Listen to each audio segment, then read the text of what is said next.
Assalamualaikum warahmatullahi wabarakatuh. Sifat-sifat gelombang. Sifat-sifat gelombang dikenal ada paling tidak 5 sifat gelombang. Pertama, pemantulan gelombang atau refleksi. Yang kedua, pembiasan gelombang, refraksi. Kemudian yang ketiga, interferensi gelombang. 4, mengalami difraksi. 5, polarisasi. Khusus untuk gelombang transversal. Yang pertama, pemantulan gelombang ya, pemantulan gelombang. Jadi gelombang itu dapat dipantulkan oleh bidang pantul tertentu sehingga arah rambat gelombang berubah. Pada peristiwa pantulan tidak menyebabkan perubahan pada frekuensi dan panjang gelombang. Jadi yang berubah itu hanya sinarnya saja atau arah rambat gelombang. Dalam pemantulan gelombang dikenal ada pemantulan ujung terikat dan pemantulan ujung bebas.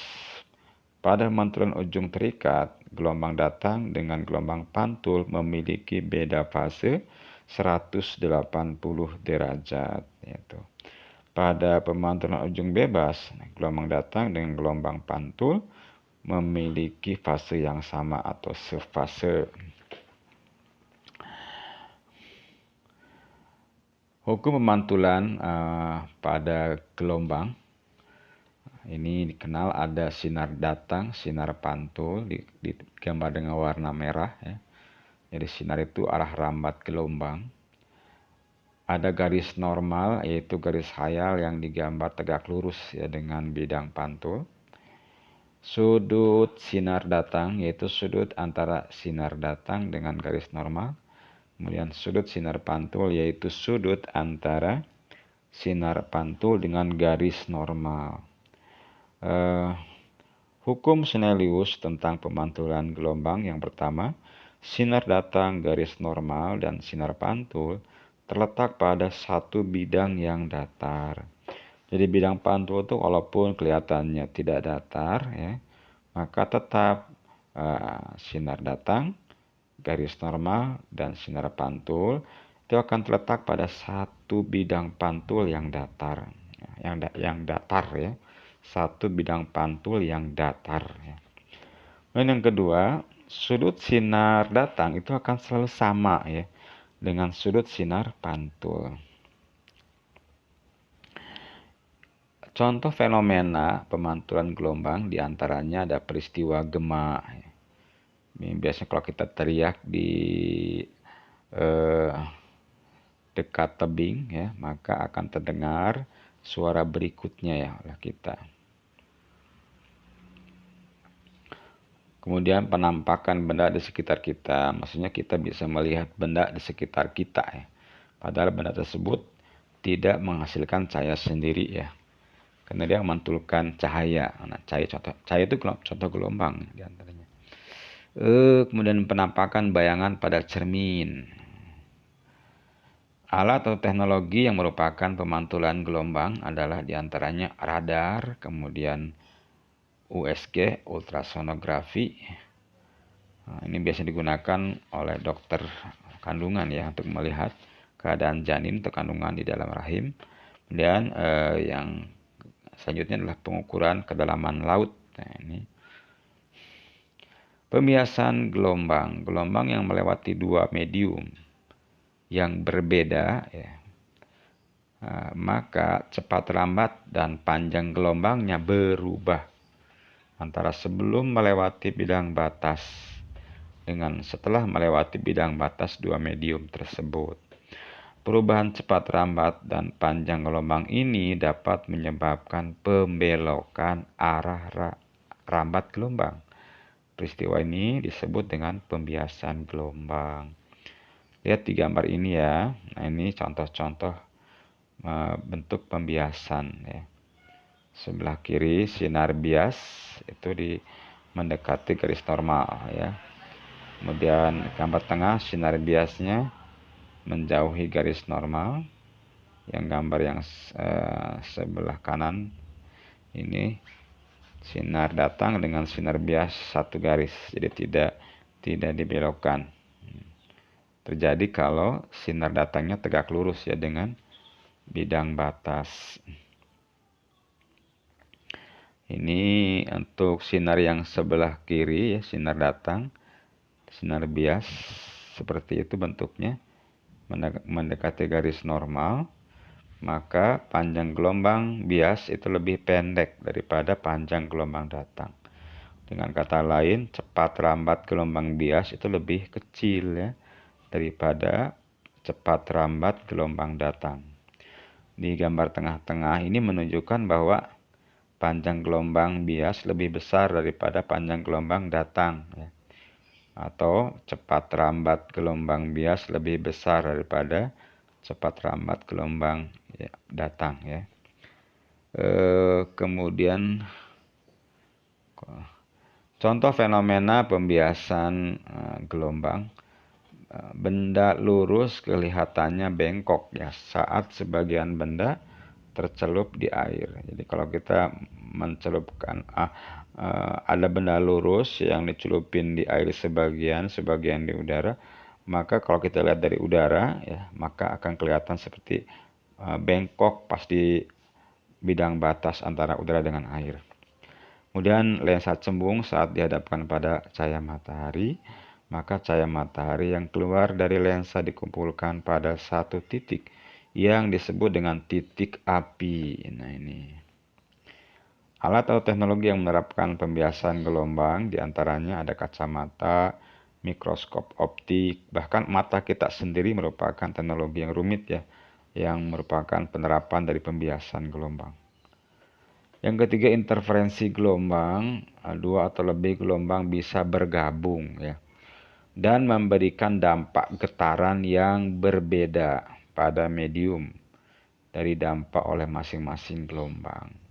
Peristiwa ini yang disebut dengan interferensi gelombang. Maksudnya kalau misalnya gelombang A, gelombang B ya, masing-masing misalkan amplitudenya misalkan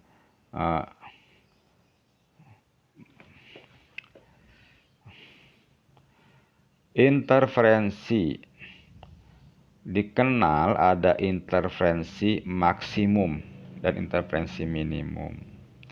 Interferensi maksimum itu maksudnya memberikan dampak getaran maksimal yang saling menguatkan.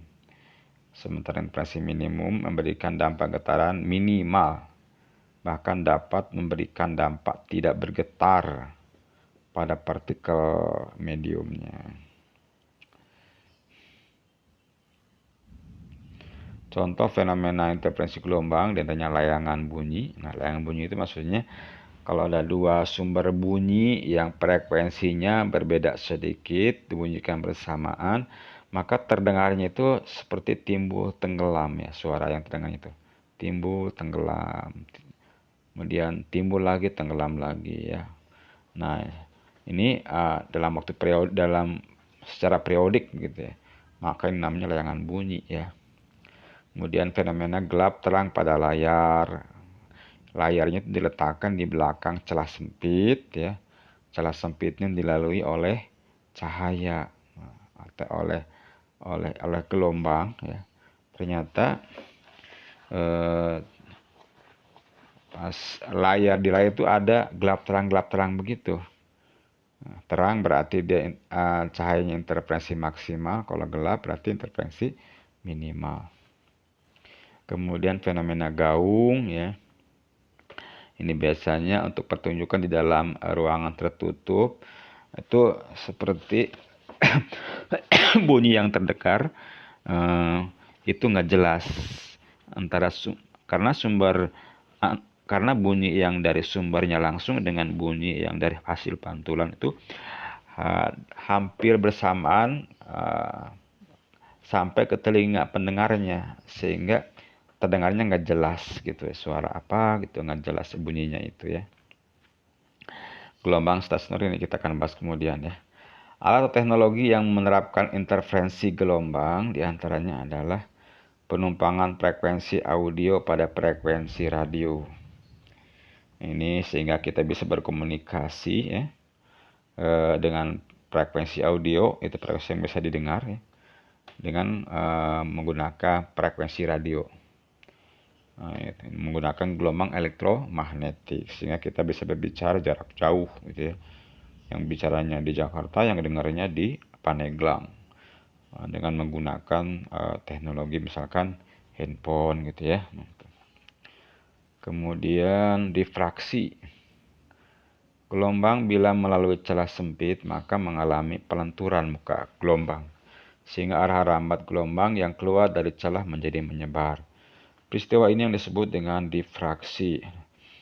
Muka gelombang merupakan kurva atau garis yang tegak lurus sinar atau arah rambatan gelombang yang merupakan kumpulan titik-titik yang sepase ya. Contohnya ini muka gelombang permukaan air dari sumber berupa titik di permukaan air ya. Misalkan di tengah-tengahnya itu ada digetar-getar gitu ya. Nah, maka akan timbul muka gelombang seperti berbentuk lingkaran-lingkaran muka gelombangnya. Kalau digambarkan di sebelah kanan, lihat muka gelombangnya bentuk lingkaran. Dan lihat sinar lurus itu menunjukkan adalah sinar gelombangnya, arah rambatan dari gelombang. Nah, ini muka gelombang dari gelombang di pantai ya. Kelihatan bahwa dia garisnya berupa garis-garis lurus yang sejajar dengan pantai ya. Sehingga sinarnya adalah menuju pantai sesuai dengan arah rambatan gelombang. Nah, inilah sinarnya, sinar gelombang. Difraksinya seperti ini ya. Tuh lihat sinar-sinarnya misalkan ke kanan semua, berarti muka gelombangnya lurus, saling sejajar. Pada saat melewati celah sempit ternyata muka gelombang jadi melentur gitu ya. Nah, tidak sejajar lagi. Yang mengakibatkan lihat sinarnya lebih menyebar ya. Sinar lebih menyebar.